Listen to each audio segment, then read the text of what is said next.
पुनः स्वागत। अध्याय 4 आंकड़ों का प्रबंध।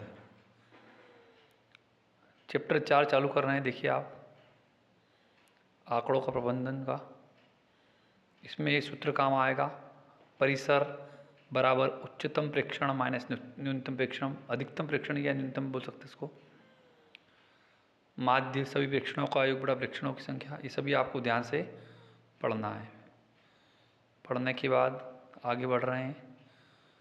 पहला है संपूर्ण और उसके एक भाग को दर्शाने वाला आलेखी निरूपण है, इसको बोलते हैं पाई चार्ट। अगला है संकेतों का प्रयोग करते हुए आंकड़ों का चित्र निरूपण, चित्रालेख। तीसरा है एक पासे को फेंकने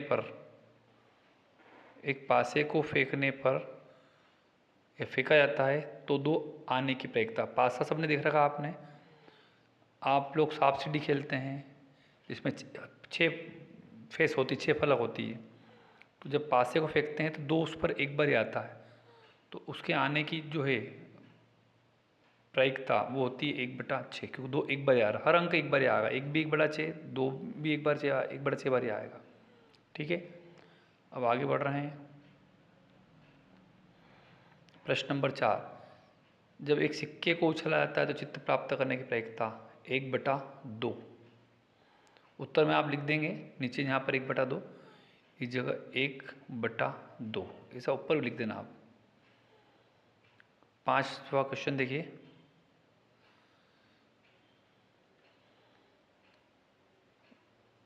राहुल, वरुण और अनिल एक रंगीन पहिए को घुमाने का खेल खेल रहे हैं। यदि तीर लाल रंग पर रुकता है तो राहुल जीत जाता है, और तीर नीले रंग पर रुकता है तो वरुण जीत जाता है। यदि तीर हरे रंग पर रुकता है तो अनिल जीत जाता है। इस खेल को न्याय संगत बनाने के लिए इनमें से कौन सा रंगीन पहिया प्रयोग किया जाना चाहिए? तो 4 नंबर वाला है इसका आंसर। चौथे पे टिक लगा लेंगे आप।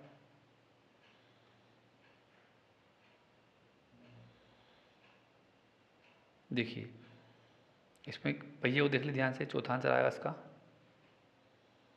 आगे बढ़िए। एक थैले में 5 लाल गेंदे और 3 पीली गेंदे। थैले के अंदर बिना देखे लाल गेंद प्राप्त करने की प्रायिकता ज्ञात कीजिए। लाल गेंद कितनी है? 5। पीली गेंद कितनी है? 3। दोनों को जोड़ने पर कितना आता है? 8। अब लाल गेंद लानी है तो लाल गेंद आने की प्रायिकता बराबर लाल गेंद बटा कुल गेंद। लाल गेंद कितनी भैया अपनी? 5 है, और कुल गेंद कितनी है? 8। तो लाल गेंद आने की हुई 5/8।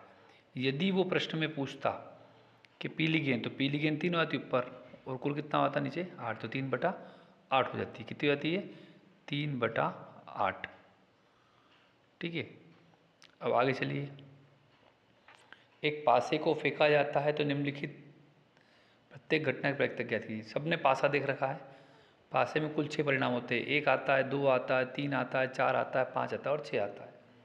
मतलब कुल परिणाम हो गए आपके 6। सूत्र याद करेंगे प्रायिकता का। प्रायिकता बराबर अनुकूल परिणामों की संख्या, या अनुकूल परिणामों की संख्या लिखा हुआ है ना, बटा कुल परिणामों की संख्या। अब देखिए आगे बढ़ रहे हैं। 5 से बड़ी संख्या आने की प्रायिकता। अब 5 से बड़ी संख्याएं कौन कौन सी है? ऊपर देखिए यहाँ पे ध्यान से। 5 से बड़ी संख्याएं आपको कौन कौन सी दिख रही? 5 से बड़ी खाली 6 दिख रहा है आपको, तो निशान लगाया मैंने आपको। तो 6 एक बार आया, तो अनुकूल परिणाम कितना हो गया? 1। और कुल परिणाम कितने आपके? 6। तो 1, क्योंकि 6 एक बार आया है इसलिए 1 हो गया आपका अनुकूल परिणाम। और कुल परिणाम कितना हो गया आपके? 6 हो गया। तो ये आंसर क्या हो गया आपका? 1/6 लिख रखा मैंने। 5 से बड़ी संख्या 6 जो कि एक बार आई है। ठीक है। सेकंड है 5 से बड़ी संख्या नहीं, मतलब 5 से बड़ी नहीं, तो 5 से बड़ी केवल एक ही संख्या 6। तो इधर देखिए 1 2 3 4 5, 5 से बड़ी नहीं, मतलब 5 को हम लोग को लेना पड़ेगा। तो अब अनुकूल परिणाम कितना होगा अपने? 1 2 3 4 5, 5/6 कुल परिणाम 6। सबसे छोटी अभाज्य संख्या। अब अभाज्य संख्या कौन सी होती है? 2। 2 कितनी बार है? 1। क्योंकि 1 न तो भाज्य होती है, नहीं अभाज्य होती है, इसलिए हम 2 लेंगे। 2 कितनी बार आया है? एक बार ही लिखा हुआ। सबसे छोटी अभाज्य संख्या 2 है, जो कि एक बार आई दिख रहा साइड में, लिख दिया आपके लिए सुविधा के लिए। तो 1/6। फिर चौथा है सम संख्या। सम संख्या कौन सी होती है? 2 4 और 6। सम संख्या कौन सी हो गई आपकी?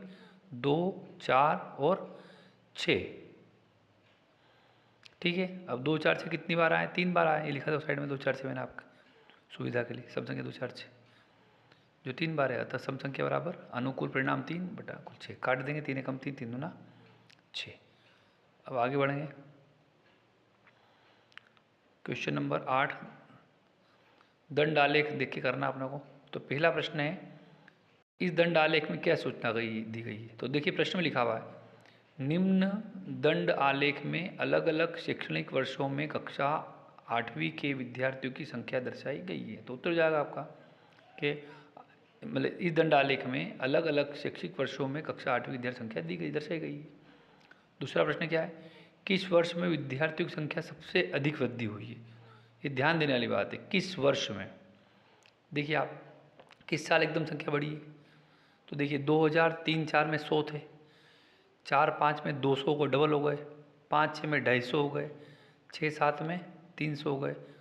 देखिए इधर लगातार 50-50 ही बढ़ रही है। अब ध्यान दीजिए आप यहाँ पे कि यहाँ पर डबल हो गई। देखिए कहाँ पे? इस जगह पहले वाला जो पोर्शन है इसमें डबल हो गई। यहाँ पे देखिए, यहाँ से डबल हो गई, बाकी 50-50 बढ़ रही है, 50, 50, 50। तो किस वर्ष में अधिकतम वृद्धि हुई है? तो 2004-5 में अधिकतम वृद्धि हुई है। ठीक है, उसके बाद तीसरा, किस वर्ष में विद्यार्थियों की संख्या अधिकतम है? वर्ष देखिए, सबसे अधिक विद्यार्थी कब है? 7-8 में, 350 बच्चे दिख रहा है आपको। बताइए कि ये सत्य है या असत्य कि 2005-6 में विद्यार्थियों की संख्या 2003-4 की संख्या में दुगुनी है। देखिए मैं इसको आगे हल कर रखा, आप देखेंगे ध्यान से। देखिए पहले का उत्तर लिखा मैंने, बताया आपको, दूसरे का बताया मैंने, तीसरे बताया और चौथे का बता दिया। इसमें 2005-6 विद्यार्थी 250 है और 3-4 विद्यार्थी 100 है। ठीक है, प्रश्न पूछा कि बताइए कि सत्य है या असत्य 2005-6 विद्यार्थी संख्या 3-4 की संख्या की दुगुनी। 2-5-6 देखो और 3-4 देखो, 5-6 और 3-4, 5-6 250, 3-400, तो दुगुनी कहाँ है? ये 250 दुगुनी हो नहीं सकती, दुगुनी 200 होती है, इसलिए कथन असत्य है। अब प्रश्न नंबर 9 की ओर जा रहे हैं। इसमें देखिए क्या दिया गया है, इस दिन दंडालेख में क्या सुविधा गई, वही प्रश्न में लिखा, ऊपर पढ़ लीजिए आप। 2 शैक्षिक वर्षों में एक विद्यार्थी द्वारा अलग अलग विषयों में प्राप्तांक की सूचना दी गई है। दूसरा, किस विषय में विद्यार्थी सबसे अधिक सुधार हुआ है? तो देखिए सबसे अधिक सुधार कहाँ में हुआ है? गणित में हुआ है। गणित में लाल रंग इतना कम था, एकदम नीला रंग बढ़ गया ऊपर, देखिए गणित में। फिर किस विषय में गिरावट आई है? तो देखिए गिरावट कहाँ में आई है? अंग्रेजी में गिरावट आई है, अंग्रेजी में कम हो गया। और किस विषय में प्रदर्शन समान रहा? हिंदी में देखिए बराबर दोनों तरफ, इसे प्रदर्शन क्या रहा आपका? समान रहा।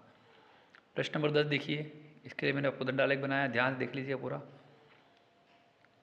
इसको बनाना पड़ेगा, अलग से कागज़ बनाया मैंने, इसको जगह कम थी इसलिए।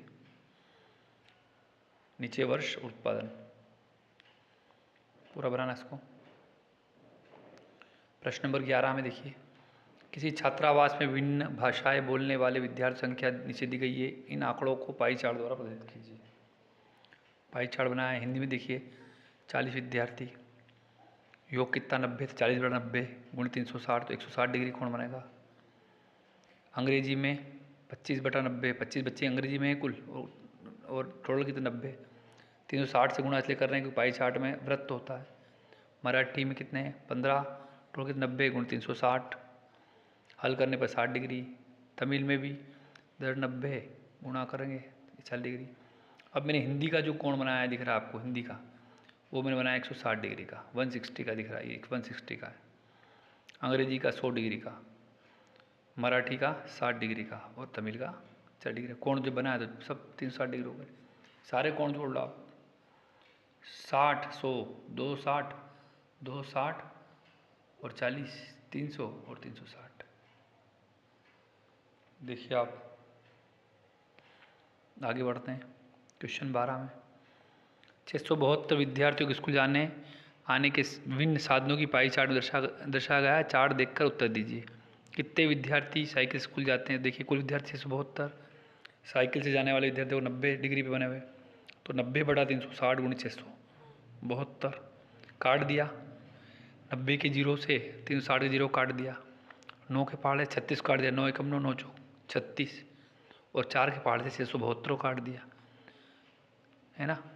भाग देना, काट देना 168, बस से आने वालों को भी सही करा। प्रश्न नंबर 13, ये नीचे तक ले आया हूँ मैं, मुझे कम पड़ रही थी। 13 प्रश्न में कितने प्रतिशत भूमि नहरों द्वारा सिंची जाती है? नहरें देखिए कितनी है, 46%। 17% भूमि किस माध्यम से सिंचते हैं? टैंक के द्वारा। और ट्यूबवेल से खेती की जाने वाली भूमि कितने परसेंट है? 25%। देखिए अब क्वेश्चन 14, किसी व्यक्ति की मासिक आय ₹15,000 है, उसके द्वारा मासिक बचत को पाई चार्ट पर दर्शाने वाले त्रिज्याखंड का केंद्रीय कोण कितना है? 60 डिग्री है। उसके द्वारा कितनी मासिक बचत की गई? ये मासिक आय का कितना प्रतिशत? चलिए, मासिक आय 15,000, मासिक बचत का 60 डिग्री रखा है। अब 60 डिग्री को कन्वर्ट करते हैं। मासिक बचत बराबर 60/360 गुणित 15,000।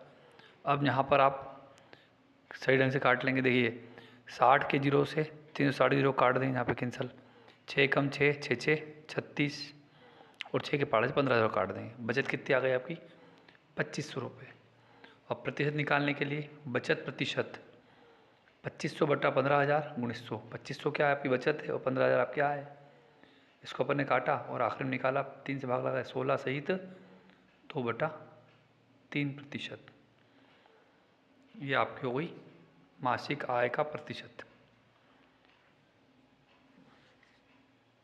जो बचत लिखा हो मासिक आय के हिसाब से चाहो तो आप।